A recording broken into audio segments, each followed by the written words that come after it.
BRS గూటికి రేవంత్ సర్కార్ గుట్టు చేరుతోంది. రేవంత్ రెడ్డికి ఇది ఒక బిగ్ షాక్ అనే చెప్పాలి. ముందే కేటీఆర్కు రేవంత్ వ్యవహారాలన్నీ చేరుతున్నాయనేటువంటి బ్రేకింగ్ న్యూస్ చూస్తున్నాం. కేబినెట్ కన్నా ముందే జన్వాడకు సమాచారం చేరుతోంది అనేటువంటి అప్డేట్. అలాగే ఉన్నత స్థాయి నుంచి కీలక సమాచారం లీక్ అవుతోందన్నట్లుగా తెలుస్తోంది. హిల్టు పాలసీ డాక్యుమెంట్లు చేరవేసినటువంటి ఒక కోవర్ట్ వ్యవహారం అయితే వెలుగులోకి వచ్చింది. కోవర్ట్ ఎవరో తెలుసుకోవడంలో రేవంత్ ఆలస్యం చేశారనేటువంటి సమాచారం. ఎంతో నమ్మినటువంటి మాజీ జర్నలిస్టే కోవర్ట్గా మారినట్లుగా సీఎం రేవంత్ గుర్తించినట్టుగా తెలుస్తోంది.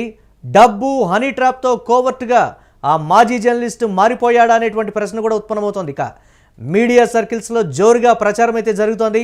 ప్రభుత్వంలో జరుగుతున్నటువంటి ఏ చిన్న వ్యవహారమైనా సరే ఇమ్మీడియట్గా కేసీఆర్ వద్దకు వెళ్ళిపోతోంది, కేటీఆర్ వద్దకు ఆ సమాచారం వెళ్ళిపోతోంది. అది కూడా ఒకరిద్దరు నమ్మిన మంత్రుల ద్వారా ఆ జర్నలిస్టుల నుంచి కేసీఆర్ గూటికి దీనికి సంబంధించినటువంటి ప్రభుత్వానికి సంబంధించిన కీలకమైనటువంటి వ్యవహారాలకు సంబంధించిన సమాచారం అంతా కూడా వెళుతోందనేటువంటి మాట. ఇదే అంశానికి సంబంధించి మరిన్ని అప్డేట్స్ మా కరెస్పాండెంట్ సతీష్ అందిస్తారు.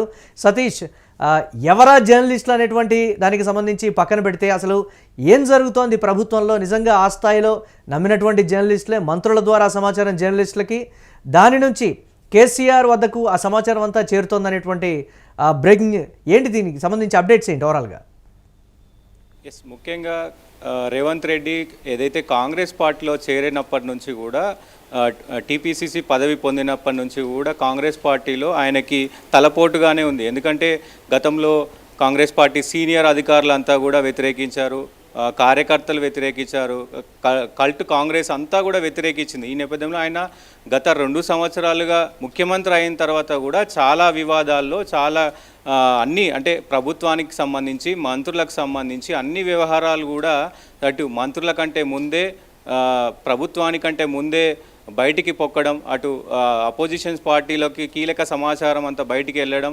సో ఇట్లా ఈ నేపథ్యంలో ప్రతి ఒక్క విషయం అయితే కాంగ్రెస్ పార్టీలో చేరినప్పటి నుంచి టీపీసీసీగా ఉన్నప్పుడు 2 సంవత్సరాలు, ఇప్పుడు ప్రభుత్వం వచ్చినాక 2 సంవత్సరాలు, ఈ 4 సంవత్సరాలు కూడా కాంగ్రెస్ పార్టీలో ఆయన సతమతం అవుతున్న పరిస్థితులు అయితే కనబడతా ఉన్నాయి. సో ఈ నేపథ్యంలోనే ఇప్పుడు పెద్ద ఎత్తున హిల్ట్ పాలసీ అనేది చర్చనీయాంశమైంది. దీనికి సంబంధించి కూడా దక్షిణ భారతదేశంలోనే అతిపెద్ద స్కామ్ అంటూ కూడా చెప్తా ఉన్న పరిస్థితులు కనబడతా ఉన్నాయి. దీనికి సంబంధించి 5 లక్షల వేల కోట్ల స్కామ్ అంటూ కూడా బీఆర్ఎస్ పార్టీ పెద్ద ఎత్తున, అటు ఆలేటి మహేశ్వర్ రెడ్డి బీజేపీ తరఫున కూడా పెద్ద ఎత్తున ప్రచారం చేస్తున్న పరిస్థితులు కనబడతా ఉన్నాయి.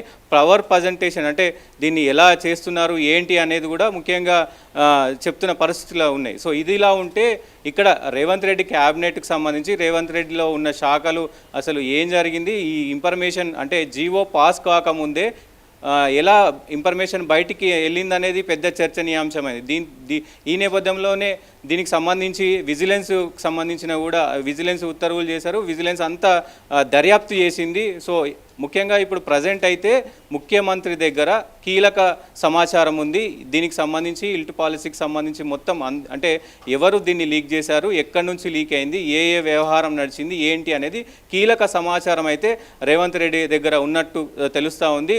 ఏవైతే సర్పంచ్ ఎలక్షన్స్ ఉన్నాయో, ఎలక్షన్స్ తర్వాత నేరుగా హైకమాండ్ దగ్గరికి వెళ్ళి హైకమాండ్తో తాడో పేడో తేల్చుకునే అవకాశాలు ఉన్నాయి. దీనికి సంబంధించి కూడా ఒకవైపు ఏదైతే గతంలో అంటే ఉద్యమ కాలంలో ఆయన సిన్సియారిటీ నచ్చి, ఆయన నిబద్ధత నచ్చి కూడా ఆయనకు అత్యంత సన్నిహితంగా చేసుకొని అంటే ముఖ్యమంత్రి ఉండే ప్రతి కార్యక్రమంలో ఆయన ఉండేటట్టు చేసుకున్నాడు. ఎమ్మెల్సీ పదవి కూడా ఇచ్చారు, రాజ్యాంగపరమైన పదవి కూడా ఇచ్చారు. ఎప్పటికప్పుడు అంటే రేవంత్ రెడ్డి గారితో ఉండే ప్రతి క్యాబినెట్లో కావచ్చు, మంత్రివర్గ సమావేశాల్లో కావచ్చు, రేవంత్ రెడ్డితో ఉండే ప్రతి కార్యక్రమంలో ఆ 2 జర్నలిస్టులు ఉంటారు అనేది చర్చనీయాంశమైంది. మరి ఆ 2 జర్నలిస్టులు నిజంగా చేరవేశారా, చేరవేయలేదా? వాళ్ళు ఒకవేళ చేరవేస్తే గనక దానికి సంబంధించిన కారణాలు ఏంటి, ఎందుకు చేరవేశారు అనేది కూడా ఒక చర్చనీయాంశమైంది. సో ఈ నేపథ్యంలో ఆయన అత్యంత సన్నిహితుడు. సో ముఖ్యంగా నమ్మాడు అంటే ఉద్యమ టైంలో ఆ 2 జర్నలిస్టులు చేసినటువంటి కృషిని కావచ్చు, తెలంగాణ పట్ల వాళ్ళకున్న నిబద్ధత కావచ్చు, దాన్ని నమ్మి వాళ్లకు ఎమ్మెల్సీ పదవి ఇవ్వడం కావచ్చు, కీలక పదవులు అయితే ఇచ్చారు. సో ఇంత చేసిన రేవంత్ రెడ్డికి ఎందుకు అపకారం చేస్తున్నారు అనేది చర్చనీయాంశమైంది. సో ఈ నేపథ్యంలోనే మంత్రుల పాత్రకి సంబంధించి కూడా సతీష్ ప్రధానంగా చర్చకు వస్తున్నటువంటి పరిస్థితి ఉంది. హైకమాండ్ వద్ద ఆ 2 ఎవరా ఇద్దరు అనే దానికి సంబంధించే పేరు సంగతి పక్కన పెడితే ఏ జిల్లాలకు సంబంధించినటువంటి వాళ్ళు అనేది కూడా ప్రధానంగా వస్తున్నటువంటి ప్రశ్న. వారు కాంగ్రెస్ పార్టీలో ఆది నుంచి ఉన్నటువంటి వారు, అలాగే హైకమాండ్కి నమ్మిన బంట్లుగా ఉన్నటువంటి వారు. రేవంత్ రెడ్డికి ప్రస్తుతానికి వారు చెప్తున్నట్లుగా ఇప్పుడు ఉన్నటువంటి అంశాన్ని పరిగణలోకి తీసుకుంటే రేవంత్ రెడ్డికి ముఖ్యంగా వెన్నుపోటు పొడుస్తున్నటువంటి మంత్రులుగా కూడా చెప్తున్నటువంటి పరిస్థితి ఉంది.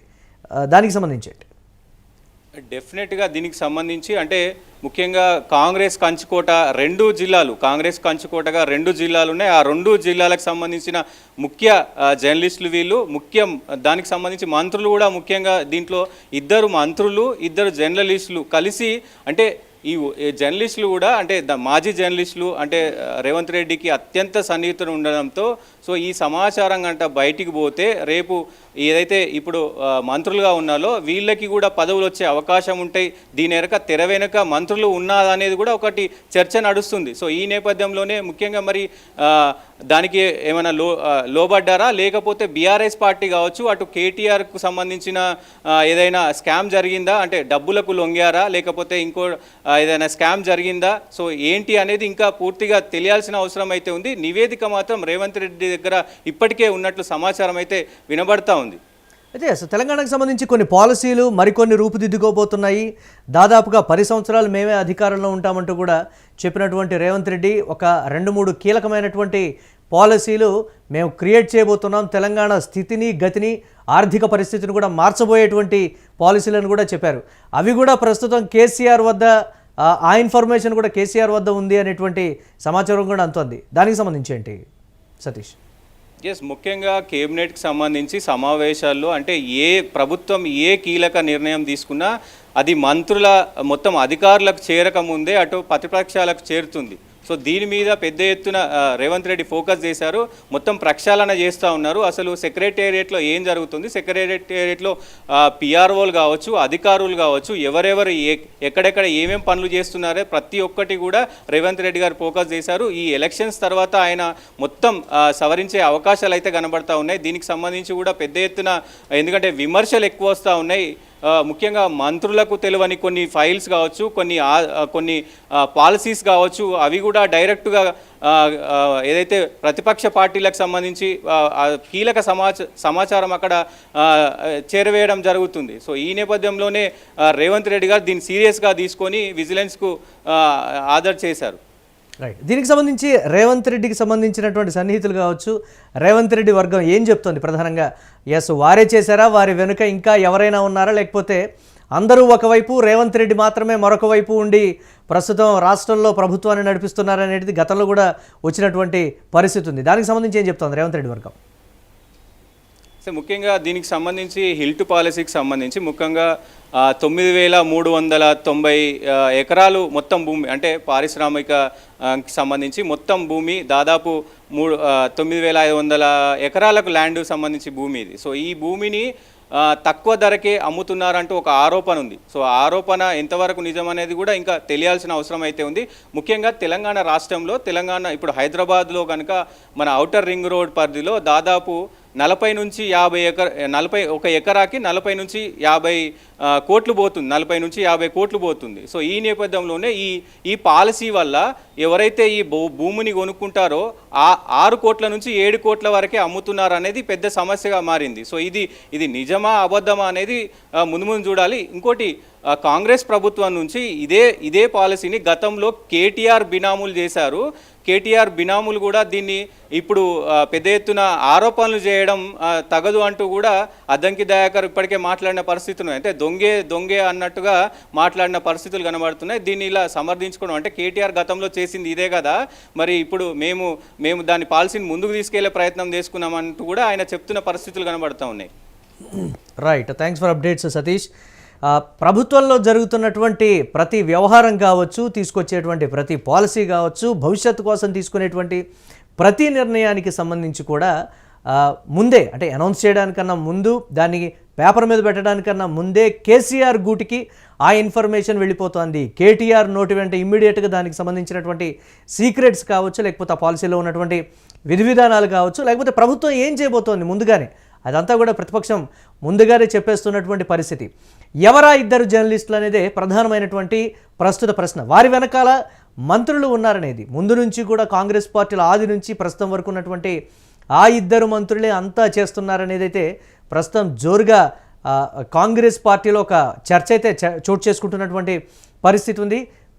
స్థానిక సంస్థల ఎన్నికల తర్వాత అధిష్టానం వద్దకు వెళ్ళి ఆ ఇద్దరు మంత్రుల విషయంలో డెసిషన్ తీసుకుంటారా, లేకపోతే ఆ ఇద్దరి మంత్రి పదవుల విషయంలో నిర్ణయం తీసుకుంటారా, లేకపోతే ఒక సీరియస్ యాక్షన్ తీసుకుంటేనే మిగతా వాళ్ళందరూ కూడా దారిలోకి వస్తారు అని గతంలో కూడా రేవంత్ రెడ్డి చెప్పినటువంటి పరిస్థితి ఉంది. ఒకరి విషయంలో కటువుగా ప్రవర్తిస్తేనే మిగతా వాళ్ళందరూ కూడా కంట్రోల్లో ఉంటారని ఆయన ఎప్పుడూ నమ్ముతూ ఉంటారు. సో ఆ దిశగానే చర్యలు తీసుకుంటారా, లేకపోతే ఇమ్మీడియట్గా ఆ ఇద్దరు జర్నలిస్టులు ఎవరైతే ఉన్నారో ప్రభుత్వంలో కావచ్చు, లేకపోతే రేవంత్ రెడ్డికి అత్యంత సన్నిహితులే వెన్నుపోటు పొడిచారు అని ఆయన ఏదైతే నమ్ముతున్నారో ప్రస్తుతానికి వారి విషయంలో ఎలాంటి నిర్ణయాలు తీసుకుంటారో, భవిష్యత్తులో రాబోయేటువంటి ప్రభుత్వ విధానాలు కావచ్చు, పాలసీలు కావచ్చు, నిర్ణయాలు కావచ్చు, క్యాబినెట్లో చర్చించేటువంటి అంశాలు కావచ్చు, పార్టీలో సంబంధించినటువంటి ఇతర అంశాలు కావచ్చు, అన్నీ కూడా ఏ విధంగా గోప్యంగా ఉంచాలి అనే దానికి సంబంధించి రేవంత్ రెడ్డి మల్లగుల్లాలు పడుతున్నటువంటి బ్రేకింగ్ న్యూస్ చూస్తున్నాం. నీ తమ్ముళ్ళు, నీ చుట్టూండే రియల్ ఎస్టేట్ బ్రోకర్లు వాళ్ళందరూ కలిసి భూములను అగ్రిమెంట్లు చేసుకుంటున్నారు. 6 నెలలుగా నడుస్తుంది దందా. ఇలా పాలసీ బయటకు వచ్చింది, ప్రభుత్వం గింగిరాలు పడుతుంది. ఇప్పుడు పాలసీ ఎట్లొచ్చింది బయటికి ఎట్లొచ్చింది? నీ దోపిడీ ఆ పనికి ఎవడో తెలంగాణ బిడ్డ నిజాయితీ గల్లోడు గుండె ధైర్యం ఉన్నాడు బయటికి చెప్పిండు. తప్పే ఉంది ఆయనలో? అంటే నువ్వు దోపిడీ చేస్తుంటే అడ్డుకుంటే నీకు నొచ్చినది చెప్పు. అసలు ఎందుకు దోపిడీ చేస్తున్నావు దాని మీద చెప్పు. నీ తమ్ముళ్ళు, నీ చుట్టూండే రియల్ ఎస్టేట్ బ్రోకర్లు వాళ్ళందరూ కలిసి భూములను అగ్రిమెంట్లు చేసుకుంటున్నారు. 6 నెలలుగా నడుస్తుంది దందా. ఇలా పాలసీ బయటకు వచ్చింది, ప్రభుత్వం గింగిరాలు పడుతుంది. ఇప్పుడు పాలసీ ఎట్లొచ్చింది బయటికి నీ దోపిడీ ఆ పనికి ఎవడో తెలంగాణ బిడ్డ నిజాయితీ గల్లోడు గుండె ధైర్యం ఉన్నాడు బయటికి చెప్పిండు. తప్పే ఉంది ఆయనలో? అంటే నువ్వు దోపిడీ చేస్తుంటే అడ్డుకుంటే నీకు నొచ్చినది చెప్పు. అసలు ఎందుకు దోపిడీ చేస్తున్నావు దాని మీద చెప్పు.